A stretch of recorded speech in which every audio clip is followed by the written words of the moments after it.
Small m দিয়ে divide হবে, small m কেটে যাবে। আচ্ছা, আর্থের অ্যাক্সিলারেশন হবে, আর্থের অ্যাক্সিলারেশন এ ক্যাপিটাল M হবে g small m by r square. আমার মাস আর্থের মাসের কম্পেয়ারে কত? 0। তাহলে আমার মাস 0 হলে এই ভ্যালুটা টেন্ডস টু 0। আর্থের হিউজ মাস, তাই এই ভ্যালুটা টেন্ডস টু 0 নয়, এই ভ্যালুটা যে ভ্যালুটাতে আমরা নিচের দিকে পড়ছি। আর আর্থ উপরে যাওয়ার কথা, কিন্তু আর্থের অ্যাক্সিলারেশন 0 বিকজ আর্থের মাস আমাদের মাস আর্থের কম্পেয়ারে টেন্ডস টু 0, দ্যাটস হোয়াই আর্থের অ্যাক্সিলারেশন হবে না, আর্থ কাছের দিকে আসছে না, আমরাই নিচে পড়ছি। বলো বুঝলে কিনা সবাই? এই কোশ্চেনটাও তোমাদের বইয়ের পেছনে যে দেখবে থিংকিং কোশ্চেন থাকে না, হটস বলে লিখে, হায়ার অর্ডার থিংকিং স্কিল বলে, HOTS HOTS higher order thinking skill, তাতে দেখবে এরকম কোশ্চেন আছে যে আমরা লাভ মারলাম, আমরাও সামনে যাচ্ছি, আর্থ তো আমাদের কাছে আসার কথা, কার্ড কেন আসছে না? Because of that. ম্যাথমেটিক্স করে দেখিয়ে দিলাম তোমাকে। ক্লিয়ার? আচ্ছা, এর পরেরটাকে বলতে পারে দেখি।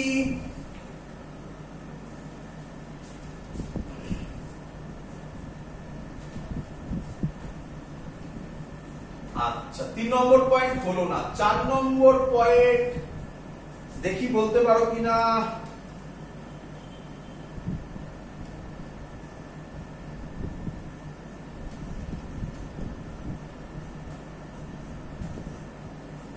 বলো ঠিক নাম ভুল?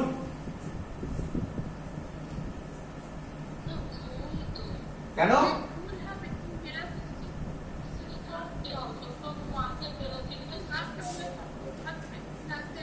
আরে সিম্পল জিনিস, আমি বলছি সিম্পল জিনিস, অ্যাক্সিলারেশন আলাদা হয়ে গেল তো। অ্যাক্সিলারেশন যদি আলাদা হয়, ভেলোসিটি কি করে সেম হতে পারে? ক্লিয়ার? তো এই টাইপের কিছু কোশ্চেন থাকতে পারে এখান থেকে, থাকতে পারে। আশা করব বোঝাতে পেরেছি 5 নম্বর পয়েন্ট অবধি। এবার আমরা ব্যাক করে চলে যাচ্ছি 6 নম্বর পয়েন্ট, খুব ইম্পর্টেন্ট পয়েন্ট। বাট 6 নম্বর পয়েন্টে এক্সাম্পল আমি তোমাকে আজকের ক্লাসে দেখাতে পারবো না, আস্তে আস্তে যত এগোবো 6 নম্বর পয়েন্টটা প্রমিনেন্ট হবে, আস্তে আস্তে যত এগোবো। 6 নম্বর পয়েন্টটা হচ্ছে খুব ইম্পর্টেন্ট কথা। 6 নম্বর পয়েন্টটাকে গুরুত্ব দিয়ে, মানে আমাদের অভ্যাস হচ্ছে 6 নম্বর পয়েন্টটাকে আমরা অত এমফাসিস করি না, তার 6 নম্বর পয়েন্টটা খুব ইম্পর্টেন্ট, ভালো করে বুঝবে।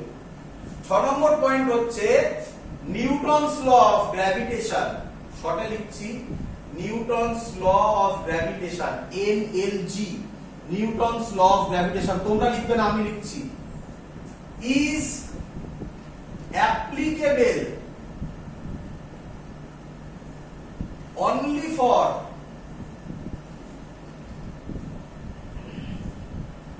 point masses, খুব ইম্পর্টেন্ট কথা, খুব ইম্পর্টেন্ট কথা। অনলি ফর কি বলেছে?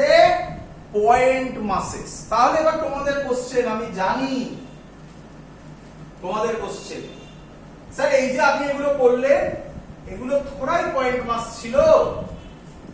এবার সহজ আইডিয়া, এখানে এবার কনফিউশন আসবে, প্রচুর কনফিউশন আছে, বাট ভালো করে ক্লিয়ার করো। এবং অনেক বইতে ভুল লেখা আছে, অনেক জায়গাতে এটা ভুলই পড়ানো হয়। কি? ভালো করে শুনবে। প্রচুর জায়গাতে বলা হয় যে, আচ্ছা তোমরা আগে আমাকে এই কথাটার উত্তর দাও যে এগুলো কি পয়েন্ট মাসেস?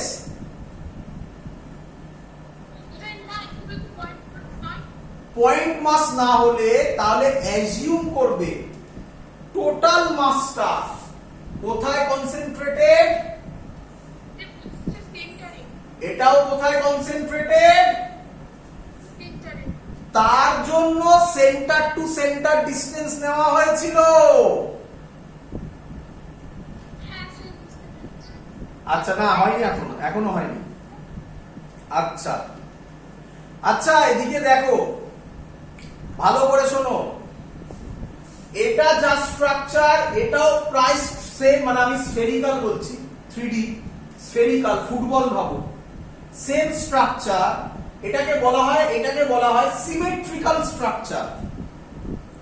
জেনারেলি যার রেসপেক্টে বার করছো, যদি সিমেট্রিক্যাল স্ট্রাকচার হয় তবেই তুমি তার মাস কোথায় ধরতে পারো, সেন্টারে। এটা কি ভুল বলে শোনো, ম্যাক্সিমাম বইতে বা ম্যাক্সিমাম জায়গাতে কি ভুল পড়ায় শোনো, বলে যে অ্যাজিউম করে নাও টোটাল মাসটা তার সেন্টার অফ মাসে আছে। আরে বাবা না, সেন্টার অফ মাস দিয়ে এখানে সলভ হবে না, আমি অঙ্ক করে দেখাবো দরকার পড়লে পরে। সেন্টার অফ মাস দিয়ে, হ্যাঁ এটা মিলে যাবে, বাট জেনারেল নয়, ভুল কনসেপ্ট, আগেই বলে দিচ্ছি। সেন্টার অফ মাস দিয়ে হবে না। আমি এক্সাম্পল দিচ্ছি, এখনই দিচ্ছি, দেখো এদিকে দেখো, এটা একটা রড আছে, ভালো করে শুনবে, এটা একটা রড আছে, আর আচ্ছা বলো রড সিমেট্রি না সিমেট্রিক্যাল না অ্যাসিমেট্রিক্যাল? সিমেট্রিক্যাল। তাহলে আপনার কথা মিলে গেল। আচ্ছা এবার দেখাও, এই পয়েন্টে একটা মাস আছে স্মল এম, এটা পয়েন্ট মাস না এক্সটেন্ডেড মাস? এটা এক্সটেন্ডেড মাস, ক্যাপিটাল এম। ক্লিয়ার? সো এই পয়েন্ট মাসের রেসপেক্টে এটা যেহেতু সিমেট্রিক্যাল নয়, তার জন্য কিন্তু এখানে সেন্টার অফ মাস যদি তুমি ধরো অ্যানসার মিলবে না। এটা কিভাবে করতে হবে, দরকার হলে আমি করে দেখাবো এই অঙ্ক পরে। এটা কিভাবে করতে হবে, ইন্টিগ্রেশন দিয়ে সলভ করতে হবে এই অঙ্ক। তার মানে যেখানে বার করতে দিয়েছে তার রেসপেক্টে দেখতে হবে এটা সিমেট্রিক্যাল কিনা। কারণ এটা সিমেট্রিক্যাল নয়, খুব সিম্পল। তার কারণ এইখানে যে এখানে একটা মাস থাকবে তো, হ্যাঁ কি নয়? ধরো ভাবো, এই মাসটা একে এদিকে টানবে, আচ্ছা এখানে একটা মাস থাকবে, এও তো একে এদিকেই টানবে। আরে সিমেট্রিক্যাল হলে তো উল্টো দিকে টানতে হতো, সেটা এখানে খাটবে না এই লজিক। সেন্টার অফ মাস দিয়ে এই টাইপের অঙ্ক সলভ হবে না। রিপিট করছি, খুব ইম্পর্টেন্ট কথা বললাম, এটা মেইনলি জয়েন্টের বা বিশেষ করে আইআইটি প্রবলেম সলভ করতে লাগে। যেমন আরেকটা কথা বলছি, ধর একটা রিং আছে, রিং এর ক্ষেত্রে এখানে যদি তোমাকে একটা মাস দেওয়া আছে স্মল এম, এর মাস দেওয়া আছে ক্যাপিটাল এম, এখানে যদি বলে টোটাল ফোর্স কত, তুমি যদি সেন্টার অফ মাস দিয়ে অঙ্ক করো জীবনে অ্যানসার মিলবে না। ইন্টিগ্রেশন দিয়ে সলভ করতে হবে, এই টাইপের অঙ্ক করে দেখানো হবে পরে। বোঝাতে পেরেছি?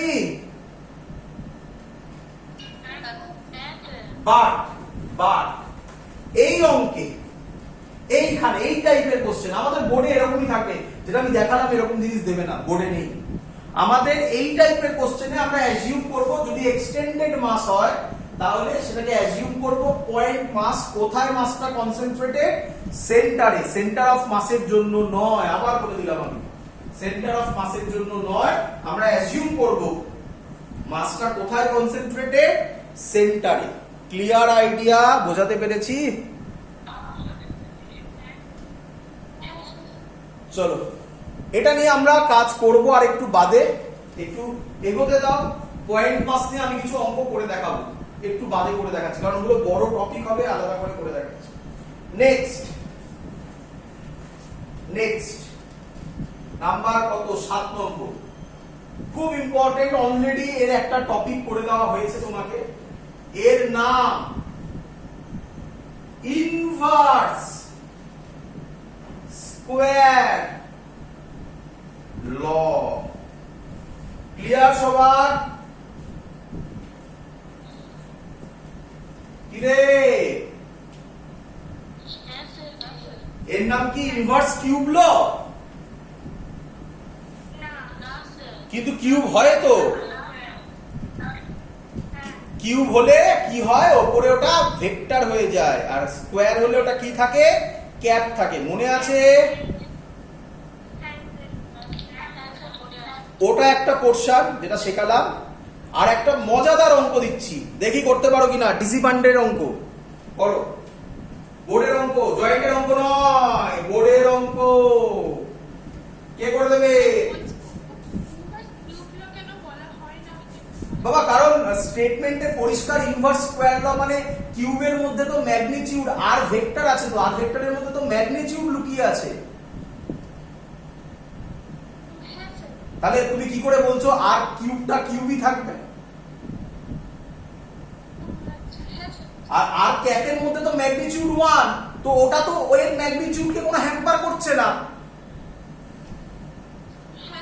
তাই এর নাম ইনভার্স স্কয়ার ল, ইনভার্স কিউব ল নয়। চলো এই অঙ্কটা করে দাও আমাকে। ইনভার্স স্কয়ার ল এরকম অঙ্ক, সুন্দর অঙ্ক। একটা মাস, একটা মাস, এর মাস m স্মল m, এরও মাস স্মল m, এদের রেডিয়াসটা হচ্ছে r, এটাও r, এদের ডেনসিটি বলে দেওয়া আছে, ডেনসিটি বলা আছে রো, ডেনসিটি বলা আছে রো। বলছে the gravitational force,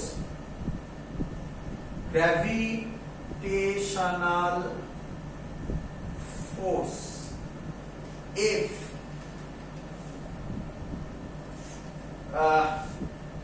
depends on বা directly proportional to, directly proportional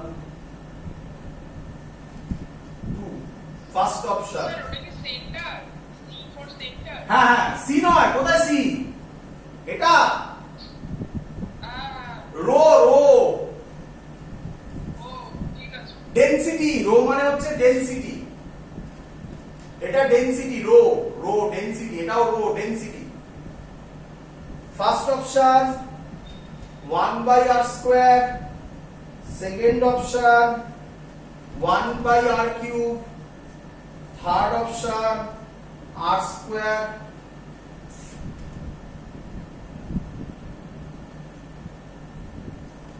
last option r to the power 4। চলো করব অঙ্ক, ক্লিয়ার? আবার বলে দিচ্ছি, দুটো আইডেন্টিক্যাল মাস আছে, একটা মাস, দুটোই মাস আইডেন্টিক্যাল বডি, দুটোরই মাস সেম, ওদের রেডিয়াসও সেম আর আর, ওদের ডেনসিটিও সেম রো রো। বলছে ওদের মধ্যে যে গ্র্যাভিটেশনাল ফোর্স কাজ করে আছে দেখতেই পাচ্ছ, ওদের মধ্যে যে গ্র্যাভিটেশনাল ফোর্স সেটা ডাইরেক্টলি প্রপোর্শনাল টু কোনটা হবে বলে চারটে অপশন দেওয়া আছে। তো আমার তো মনে হয় না দেখেই ম্যাক্সিমাম স্টুডেন্ট সি আর ডি কে অমিট করে দেয়, ভাবে শুধুমাত্র এ আর বি এর মধ্যে কোনো অ্যান্সার, কারণ এ হচ্ছে ইনভার্স স্কয়ার ল আর বি হচ্ছে ইনভার্স কিউব ল বলে না, কিন্তু স্যার পড়িয়েছে কিউবের উপরও ডিপেন্ড করে, বাট এই অঙ্কটা পুরোপুরি আলাদা। দেখো এ বি এর কোনো অপশন হবে না, দেখো কিভাবে করছি। চলো করি অঙ্ক। ওপরের গুলো মুছে দিলাম, তাহলে আমি ওপরে লিখে করব, মুছে দিলাম। চলো আচ্ছা, এই লাইনে তো কারোর আপত্তি হওয়ার কথা নয়,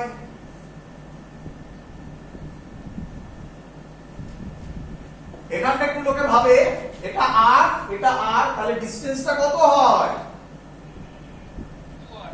2r। এটা একটা ভুল হতে পারে স্টুডেন্টদের, ওটা ছাড়া তো বাকি আর কিছুই নেই।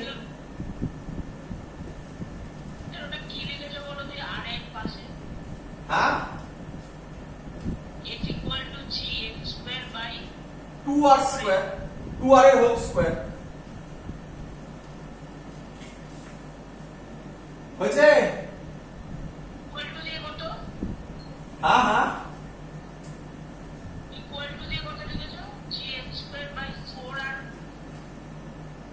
এক মিনিট দাঁড়া, এক মিনিট দাঁড়া।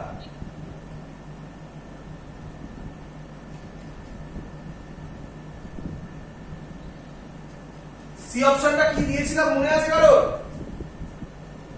r স্কয়ার, r স্কয়ার হ্যাঁ ঠিক আছে ঠিক আছে ঠিক আছে সরি হ্যাঁ বল equal to gm square 2 square মানে 4 r স্কয়ার ক্লিয়ার তাহলে কোনটাতে টিক মারবি প্রপোর্শনাল বলেছে capital G constant M constant 4 constant তাহলে তো এতে টিক মারবি এটাই তো হওয়ার ছিল নাকি রে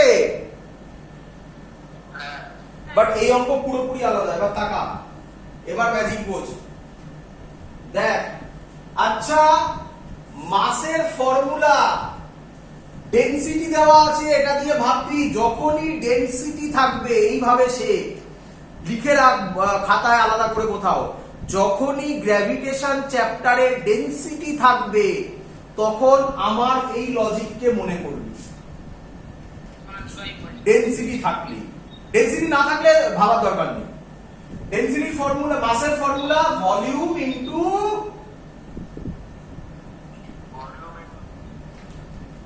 আরে density is equal to mass by volume তাহলে মাস হবে volume into rho density rho আচ্ছা হ্যাঁ রে এটা কি স্ট্রাকচার রে এগুলো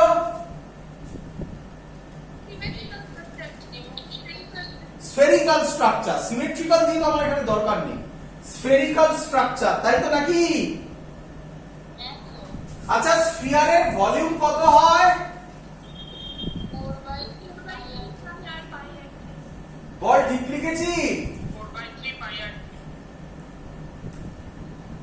4/3 pi r cube volume into rho আচ্ছা এই ভ্যালুটা এখানে বসিয়ে দিই m এর জায়গায় 4/3 পাই r কিউব রো তার স্কয়ার বাই 4 r স্কয়ার কি রে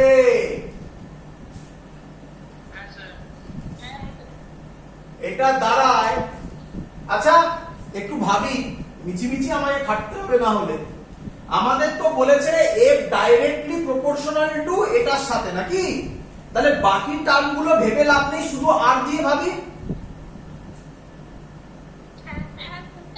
কারণ g 4/3 পাই রো এই 4 সব তো কনস্ট্যান্ট কনস্ট্যান্ট হলে তো ওগুলো অমিট হলে প্রপোর্শনাল সাইন চলে আসবে তো ওটা না ভেবে ডাইরেক্টলি r দিয়ে ভাবছি তাহলে আমি প্রপোর্শনাল করে দিলাম তাহলে এগুলো নিয়ে ভাবার দরকার নেই কারণ হয়তো আমাকে 4 স্কয়ারে 16 এখানে 9 এসব বসাতে হবে দরকার নেই r কিউবের স্কয়ার এটা কত হয়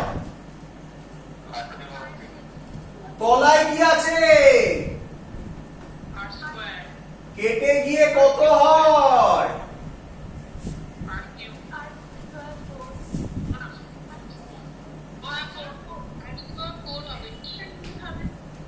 মজা পেয়েছিস অঙ্কটাতে এরকম ভাবে অঙ্ক থাকবে আর কিছু থাকবে না এর বাইরে আর অঙ্ক নেই এই থাকবে যদি ঘোরায় ম্যাক্সিমাম জায়গায় সোজা কোশ্চেন থাকবে এগুলো ঘোরানো কোশ্চেনের জন্য কনসেপ্টের জন্য শেখাচ্ছি তাহলে তাহলে তাহলে তাহলে তাহলে কি বটম লাইন দাঁড়ালো তাহলে বটম লাইন দাঁড়ালো যদি ডেনসিটি না থাকে যদি ডেনসিটি না থাকে তাহলে দেখব যে যে ফর্মুলা দিয়েছে ফোর্সের তাতে স্কোয়ার যদি থাকে তাহলে উপরে ক্যাপ হবে কিউব যদি থাকে তাহলে উপরে ভেক্টর হবে এই হলো কনসেপ্ট যেটা দিয়ে আমি অলরেডি খানিকক্ষণ আগে একটা কোশ্চেন দিয়েছিলাম চারটে অপশনের মধ্যে একটা কারেক্ট হলো ক্লিয়ার যদি ডেনসিটি থাকে সাথে সাথে মাথার মধ্যে আনতে হবে আচ্ছা ডেনসিটি দিয়েছে না ডেনসিটি দিলে স্যার শিখিয়েছিল মাসের ফর্মুলা ভলিউম ইনটু ডেনসিটি ওটা বসিয়ে দেখবো কি আসছে এবার সেটা ডিপেন্ড করবে কি আসছে বোঝা গেছে তো এই হলো তার টাইপ যতগুলো টাইপ আছে সব আমি করিয়ে দিয়েছি দেখ এমন কিছু বেশি ভেতরে যায়নি কিন্তু তার মধ্যে থেকে কত ধরনের কোশ্চেন বেরিয়ে যায় আচ্ছা চলো এবার হেডিং দাও গ্র্যাভিটি গ্র্যাভিটি সহজ জিনিস, আমরা এক্ষুনি যেটা শিখলাম সেটারই অ্যাপ্লিকেশন করব। মাথায় রেখো, মাথায় রেখো, স্যার বলেছে ডেনসিটি থাকা মানে কি অ্যাপ্লাই করা?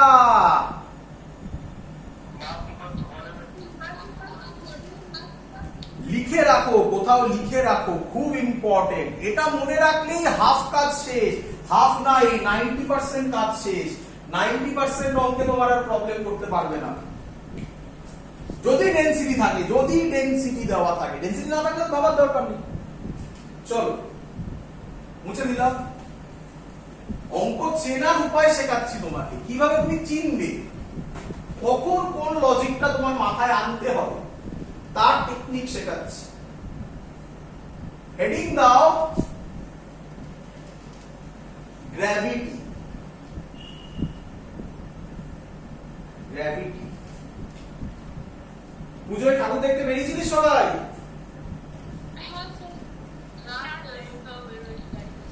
সবাই বাড়িতেই ছিলিস?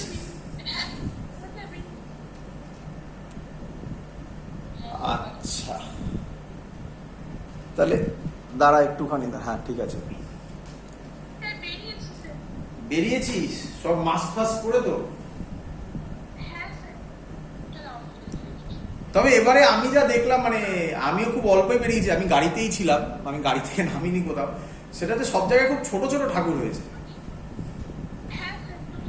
কোথাও বড় ঠাকুর দেখতে পেলাম না, মানে খুব রেয়ার দেখতে। আমি তো দেখতে পাইনি, একটাও বড় ঠাকুর দেখতে পাইনি এবারে।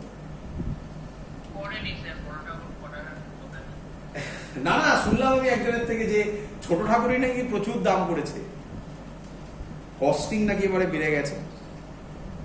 যাই হোক, এরকম দুর্গাপুজো লাইফে দেখতে হবে এরকম ভাবিনি কখনো। তো লাইফে অনেক কিছু শেখায়, তাই না? হ্যাঁ, আমি ওই আমাদের এখানে ছিল, মানে আমি অ্যাকচুয়ালি গাড়ি করেই বেরিয়েছি, আমি আর গাড়ি থেকে নামিনি একবারও। বললাম যে, তো আমি তাতে দেখলাম রাস্তায় ভালোই ভিড় আছে। তো এবারে কি করবে, লোকেরও কি করবে, মানে বলা খুব সহজ, কাজে করাটা খুব ডিফিকাল্ট। ডিসিপ্লিনটা না বলা খুব সহজ, কাজে করাটা খুব ডিফিকাল্ট। তো এটাই ব্যাপার। যাই হোক, আমি তোদের ক্ষেত্রে একটা কথা বলবো। আমি দেখছিলাম অনেক স্টুডেন্টও আমাকে বলছিল যে স্যার আবার পুজো চলে গেল, আবার পড়তে হবে। তো আমি বারবার একটা কথাই বলি তোদেরকে, যে দেখ, পড়াটার মধ্যে মজা খোঁজ, তাহলে না সারা বছর পুজো হবে। অবভিয়াসলি তোরা বলবি যে স্যার আমার পড়তে ভাল লাগে না। যার যেটা ভাল লাগে, কিছু তো একটা প্যাশন থাকে কারণ মানুষের। এ ব্যাপারে আবার নিশ্চিন্ত থাক যে আমি তোকে ডেটা থেকে বলছি, স্ট্যাটিস্টিক্স দেখে বলছি আমি তোকে, যে পৃথিবীতে 90% মানুষ জন্মায় মরে যায়, তারা জানেই না যে তারা কি করতে চেয়েছিল। এটা কিন্তু ম্যাক্সিমাম লোকের ক্ষেত্রে এটা ট্রু। অনেক লোক আছিস, তোদের মধ্যে অনেকেই আছিস যারা নিজেদের প্যাশন সম্পর্কে ওয়াকিবহাল। কারোর গান ভাল লাগে, কারোর নাচ ভাল লাগে, কারোর কবিতা ভাল লাগে। তো সেই প্যাশনটা সবসময় রাখবি, সেটার জন্য টাইম দিবি। আর অনেকেই আছিস যারা জানিসই না প্যাশন কি, তো প্যাশনটা খোঁজার চেষ্টা কর তোরা। সবাইকে বলছি, যারা ইউটিউবে দেখবি তাদেরকেও বলছি, সবাইকে বলছি, প্যাশনটা খোঁজার চেষ্টা কর।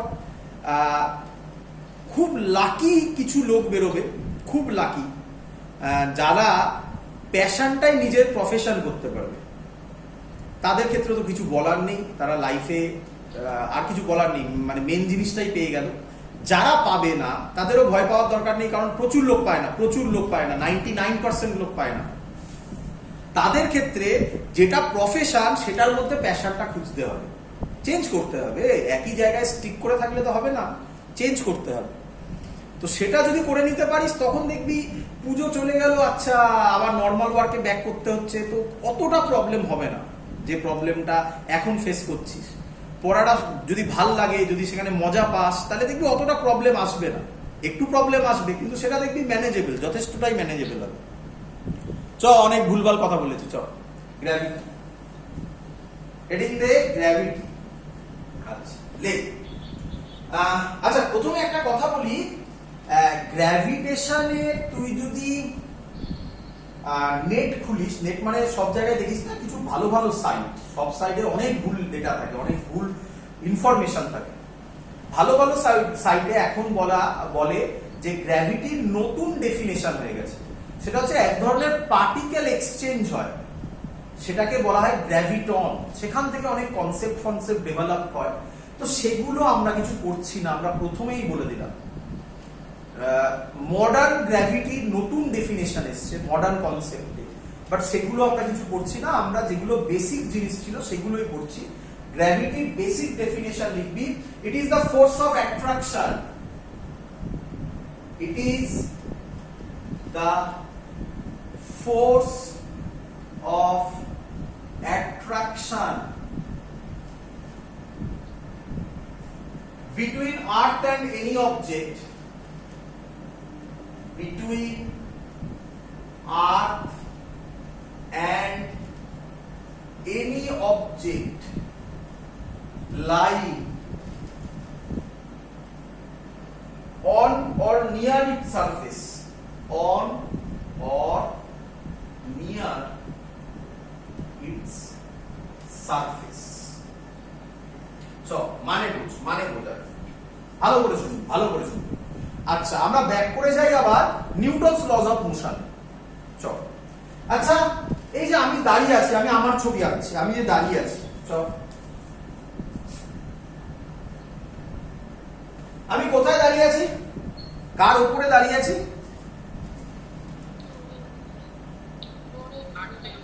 একদম আর্থের উপরে। একই নয়, এটাই তো আর্থ আমার।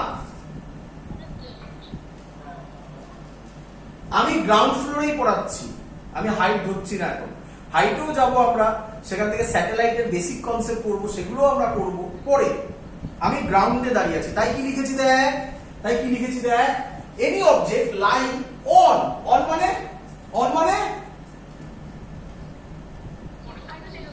ওর উপরে, ওর নিয়ার ইট সারফেস। কিরে বুঝলি কিনা বল?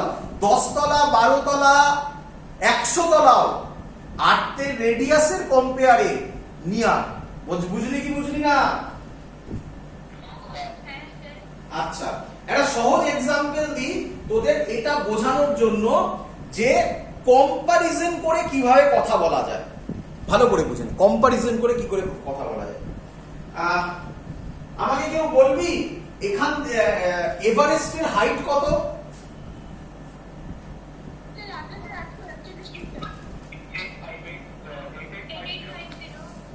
বল কত বললি?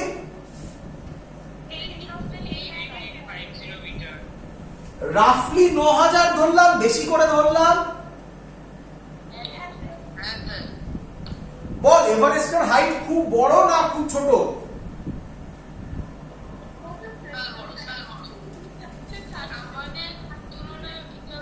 এবার ভাব, না আমাদের তুলনাতেও নয়, এবার ভাব হ্যাঁ রে, 9000 মিটার মানে 9 কিলোমিটার।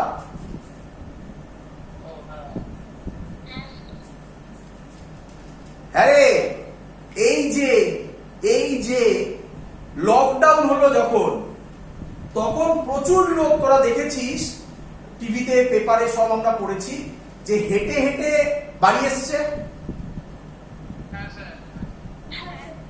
আর আমরাও চাইলে আজকে, মানে ফর এক্সাম্পল আমি এখন সোনারপুরে আছি, এখান থেকে গড়িয়াতে যদি যাই, গড়িয়া মনে হয় আমার রাফলি 8-9 কিলোমিটারের মধ্যে পড়বে। তো এখান থেকে গড়িয়া হেঁটে যাওয়া কি খুব এমন বড় ব্যাপার নাকি? 9 কিলোমিটার হাঁটা খুব এমন বড় ফ্যাক্টর? হ্যাঁ, মানছি একটু কষ্ট হবে যারা প্র্যাকটিস করে না, ডেইলি হাঁটে না, বাট চাইলে লোকে হাঁটতে পারে, তার জন্য মরে যাবে এমন নয়। বাট আমরা যে হাঁটি সেটা নর্মাল রাস্তায়, আর এটা হাইটে। দ্যাটস ওয়াই ওখানে টাফ। তাহলে দেখতে হবে কার কম্পেয়ারে তুমি কথা বলছো। যদি কেউ আমাকে বলে নর্মাল রাস্তা 9000 মিটার, কোনো ফ্যাক্টরই নয়। বাট যদি কেউ আমাকে বলে নর্মাল রাস্তা নয়, তোমাকে রাস্তা পাহাড় ভেঙে যেতে হবে 9 kilometre, so this is called, মানে আমি কাউকে কম্পেয়ার করে আইডিয়া বলছি, যে কারোর সাথে কম্পেয়ার করে সেটাকে বলছি ছোট না বড়। এবার ভাব, আর্তের রেডিয়াস রাফলি 6400 কিলোমিটার।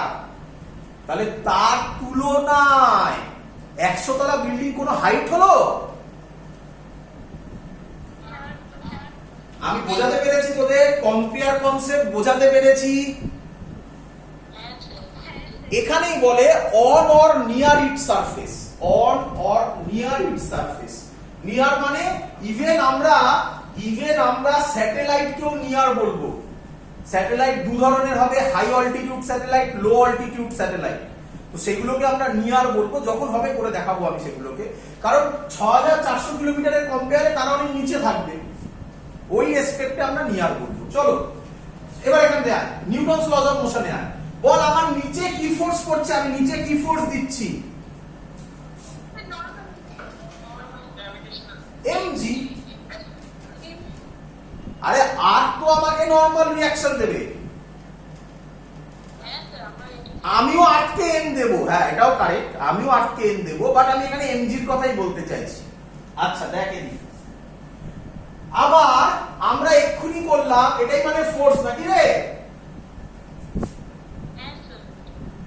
এরই নাম, it is the force of attraction between earth and any object lying on or near its surface, এরই নাম গ্র্যাভিটি।